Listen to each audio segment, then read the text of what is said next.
Warships in the waters, diplomats at the table.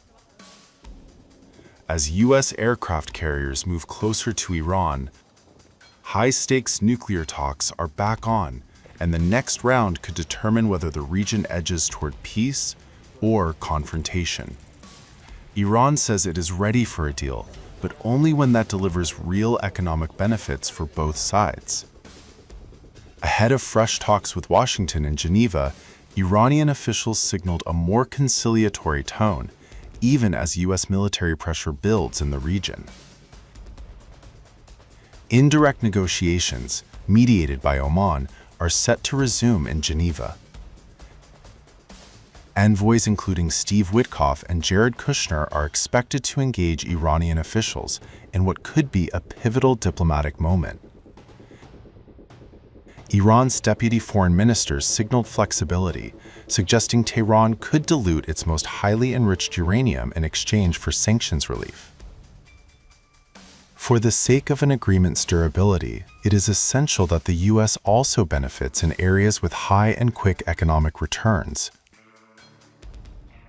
Foreign Ministry Deputy Director for Economic Diplomacy Hamid Gunbari said, according to the semi-official Fars news agency, common interests in the oil and gas fields, joint fields, mining investments, and even aircraft purchases are included in the negotiations, Gunbari said, arguing that the 2015 nuclear pact with world powers had not secured U.S. economic interests.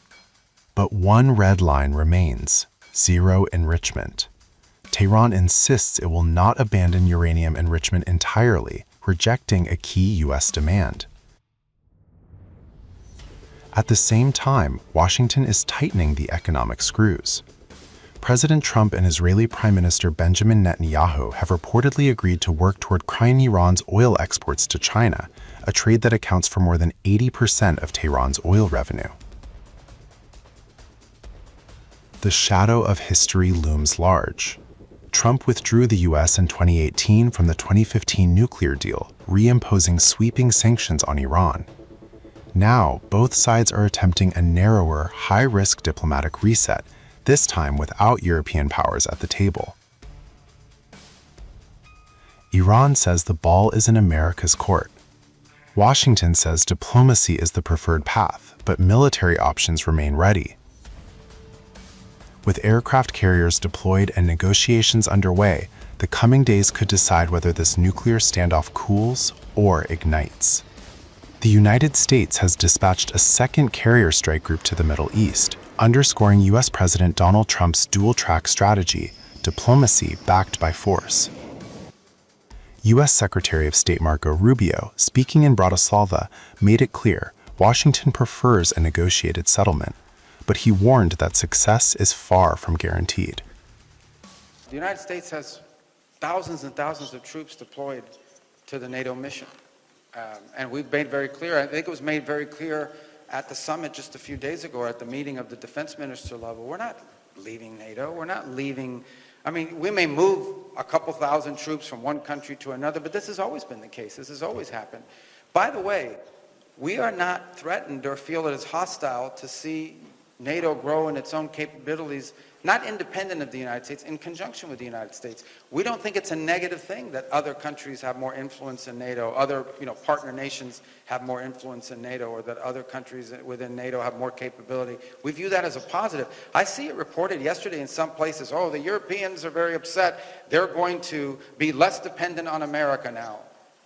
We don't want Europe to be dependent. Now, we're not asking Europe to be a vassal of the United States. We want to be your partner. We want to work with Europe. We want to work with our allies. We want to work in cooperation with you. And our point has been and continues to be, the stronger you are, both on an individual basis in terms of countries and collectively as an alliance, the stronger the members of NATO are, the stronger NATO is. Let me go first on your question. I'm not going to talk about attacks on Iran or anything of that nature because the President's made clear he prefers diplomacy and an outcome of negotiated settlement. Now, we're dealing with radical Shia clerics. Okay? We're dealing with people who make geopolitical decisions on the basis of pure theology, and it's a complicated thing. I mean, no one's ever been able to do a successful deal with Iran, but we're going to try. Steve Witkoff and Jared Kushner will be traveling, I think they're traveling right now, to have important meetings, and we'll see how that turns out. and we'll always comply with the applicable laws of the United States in terms of involving Congress in any decisions. But right now, we're not talking about any of that. We are postured in the region for one simple reason, and that is that we understand that there could be threats to our forces in the region. We've seen them be threatened in the past, and we want to make sure that we have sufficient capacity to defend them if, God forbid, that were to happen. Right now, we're talking about negotiations. We are focused on negotiations. That's what we're focused on. The President's made that clear. If that changes, it'll be obvious to everyone, and obviously whatever the law requires us to do, we'll do. With regards to your question about the frog toxin, no, it's a very serious thing. Look, those countries came to that conclusion. They coordinated that. We chose, doesn't mean we disagree with the outcome. It wasn't, our endeavor. Sometimes countries go out and do their thing based on the intelligence they've gathered. We obviously are aware of the report. It's a troubling report. We're aware of that case of Mr. Navalny, and certainly it's, we don't have any reason to question it, or we're not disputing or getting into a fight with these countries over it, but it was their report, and they put that out there.